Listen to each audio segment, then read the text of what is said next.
7 ప్రశ్నలు. I have put on 7 questions. ఒకటి, what is baptism? For whom is the baptism? Who have to take baptism? And who should give baptism?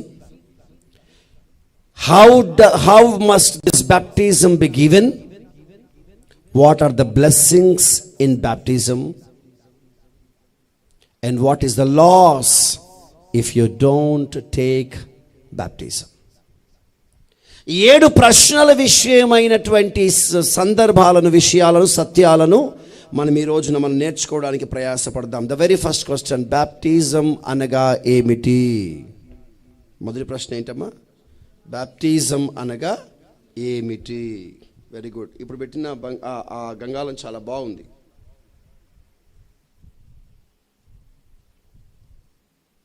విన్నారా? Baptism అనగా ఏమిటి?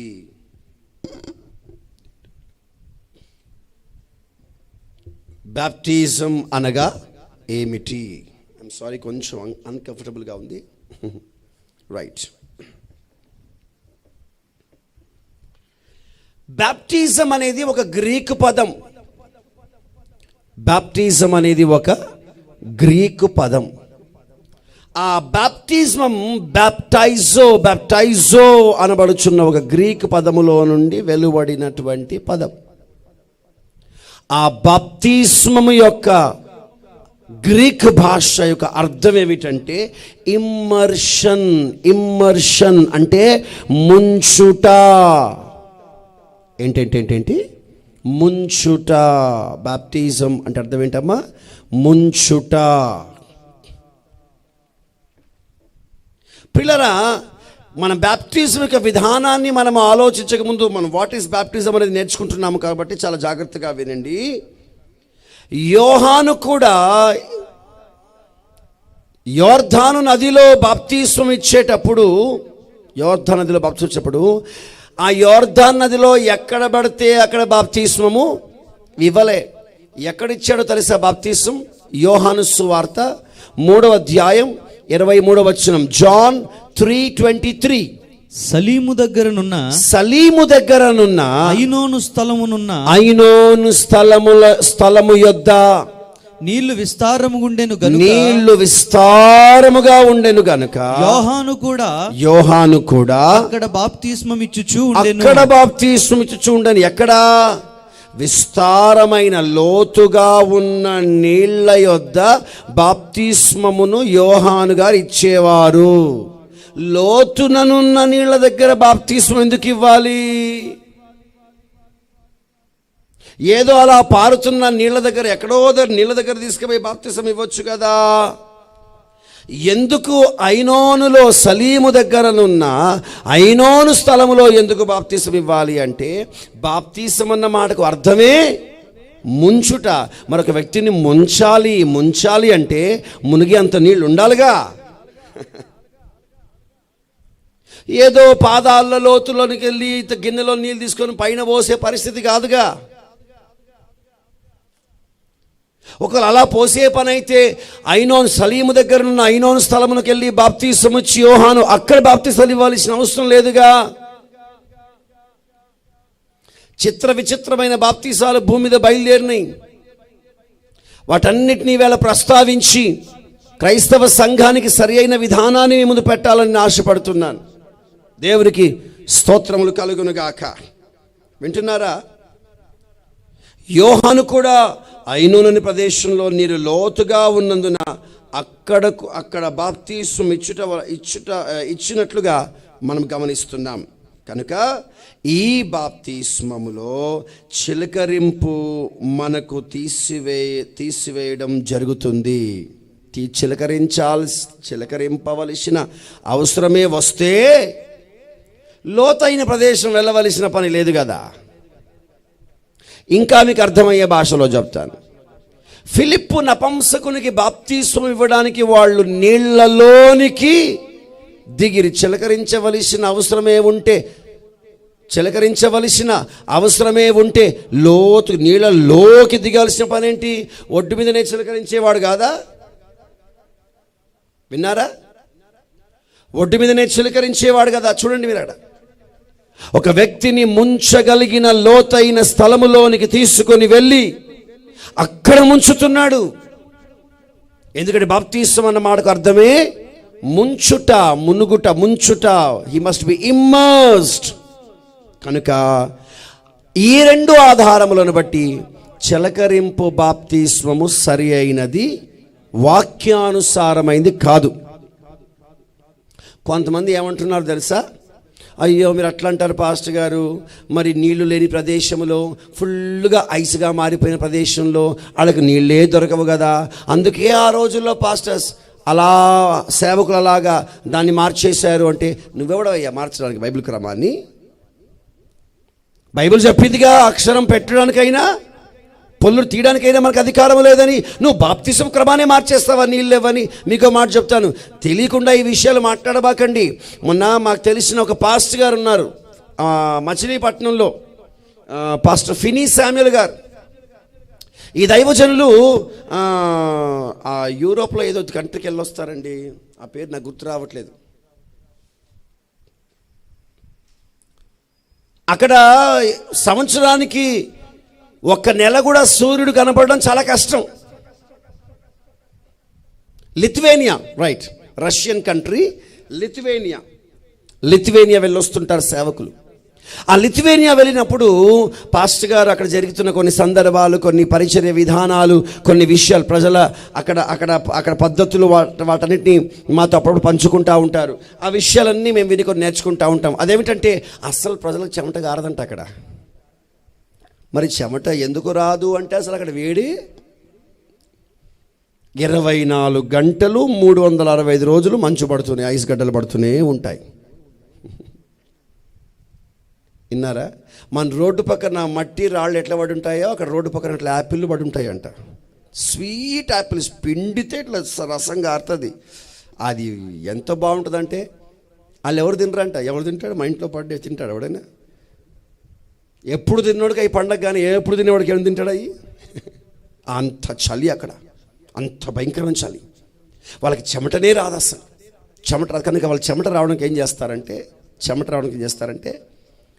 ఒక రూమ్ని heater రూమ్గా చేసుకొని, ఆ heater room ఎట్లా చేస్తారంటే వాళ్ళు దాదాపుగా 50-60 డిగ్రీల సెంటిగ్రేడ్ వేడి ఆ రూమ్లోని, ఎండాకాలంలో వాతావరణం ఎలా ఉంటుందో ఆ గదిని అలా తయారు చేసుకొని కొంత రోజుకు 1 గంట సేపు పోయి బట్టలు ఇప్పుకుని కూర్చుంటారంట. వాళ్ళు కూర్చొని వాళ్ళంతా చెమటలు పట్టేదాకా ఉండి మళ్ళీ అప్పుడు బయటకు వచ్చి స్నానం చేసుకుంటారు.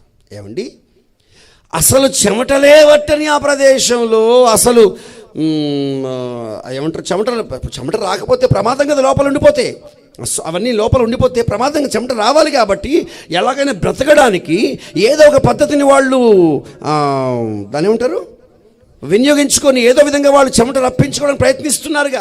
అసలు విషయం చెప్పనా, జాగింగ్ చేయడానికి పొద్దున్నే బయటికి పోయినా కూడా చెమటలు రావంట, అంత చలి ఉంటుంది అక్కడ.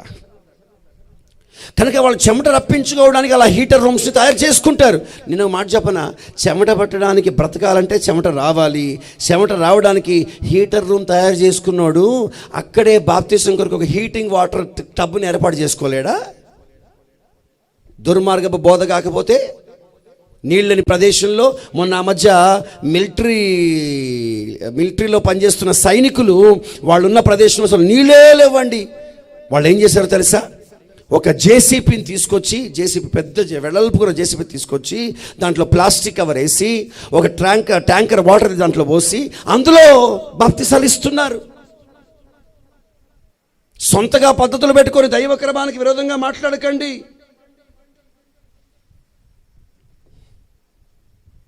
వాక్య విరుద్ధమైన కార్యాలు చేస్తే అది మనకు, సంఘానికి, సేవకు, విశ్వాస జీవితానికి అది ఆశీర్వాదం కాదు. ఈ వ్యతిరేకమైన కార్యాలు చేసేవారు శాపగ్రస్తుడు, అందులో పాలు పొందేవారు కూడా శాపగ్రస్తులే. మళ్ళీ దానికి పెద్ద పేరు మళ్ళీ కన్ఫర్మేషన్. అదేదో పెళ్లి పండగలాగా చేసుకుంటారు మళ్ళీ ఈ కన్ఫర్మేషన్ పాడుగాను. దేవునికి స్తోత్రం. వాక్య క్రమము లేనిది, వాక్య అనుభవం లేనిది, వాక్య ఆధారం లేనిది ఏది చేయదగినది కాదు. Praise the lord. ఇప్పుడు చెప్తాను, అందరు బాగా వినండి. భూమి మీద ఉన్న బాప్తిసాలు ఎన్ని రకాలుగా ఉన్నాయో. ప్రస్తుతం చిన్న పిల్లల బాప్తీసం అంటే చిలకరింపు బాప్తీసం, జెండా కింద బాప్తీస్మం. ఇదో సంఘం ఉంది, ఇదో సంస్థ. వీళ్ళు ఏం చేస్తారంటే జెండా పైకెత్తుతారు, ఒక వ్యక్తి ఆ జెండా కింద దాటిపోవాలా. జెండా కింద దాటిపోయాడంటే ఆడికి ఏమైపోయినట్టు? బాప్తీసం అయిపోయినట్టు. ఈ జెండా తగిలయ్యా. పెళ్లి బాప్తీసం వయసు, ఇప్పుడు పెళ్ళి అవుతుంది, పెళ్లిగా బాప్తీసం లేకపోతే పెళ్ళిగా, అందుకే పెళ్లి కొరకు baptism, register baptism, certificate baptism. కాలేజీలో సీటు కావాలంటే మన సర్టిఫికేట్ కావాలిగా. క్రిస్టియన్ కాలేజీలో మొన్న మధ్య మాది కూడా వచ్చాడు, పాస్టర్ గారు బాప్తీసం తీసుకోవాలి పాస్టర్ గారు. ఎందుకురా అంటే, నాకు చెన్నైలో సిఎంసి వెల్లూరులో కాలేజీలో సీట్ వచ్చింది పాస్టర్ గారు, నీవు క్రిస్టియన్ అన్న ఒక సర్టిఫికేట్ తీసుకొని రా అని అడిగారు. అందుకే మీరంటే నాకు చాలా ఇష్టం, అందుకే బాప్తీసం మీ దగ్గర తీసుకొని వచ్చాను. సచ్చినోడా పోతల కిందటి పంపించేసాను నేను.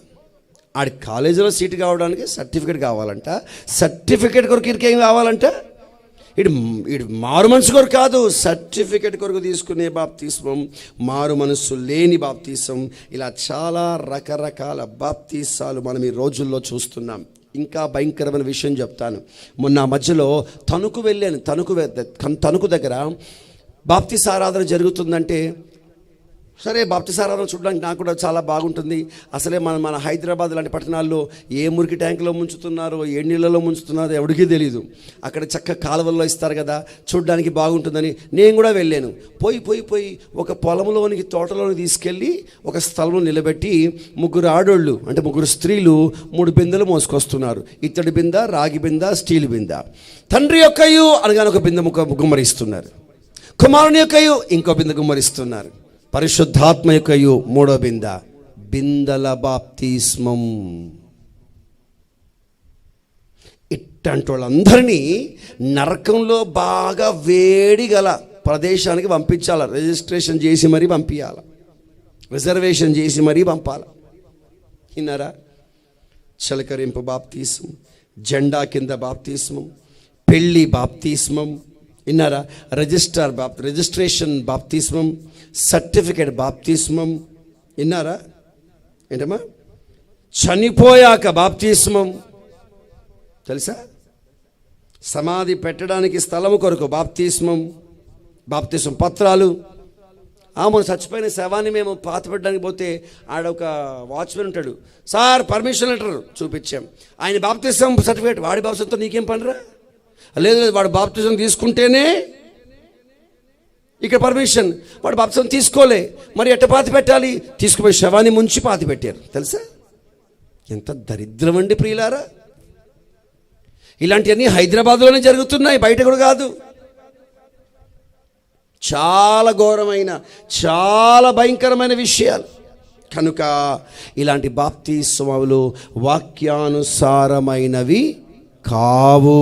All these baptisms are not according to the word of God. So baptism ఏమిటి? బాప్టిజం అంటే, బాప్తిజం అంటే ముంచుట, ఇమ్మర్షన్. కనుక నీటిలో పూర్తిగా మునిగి తీయబడిన దానికి పెట్టిన పేరే బాప్తిస్మము. ఏంటి బాప్తిస్మం అంటే? నేను ఒకరు ముంచాలి, నువ్వు ముంచబడాలి, తర్వాత లేపబడాలి. ఇది బాప్తిస్మము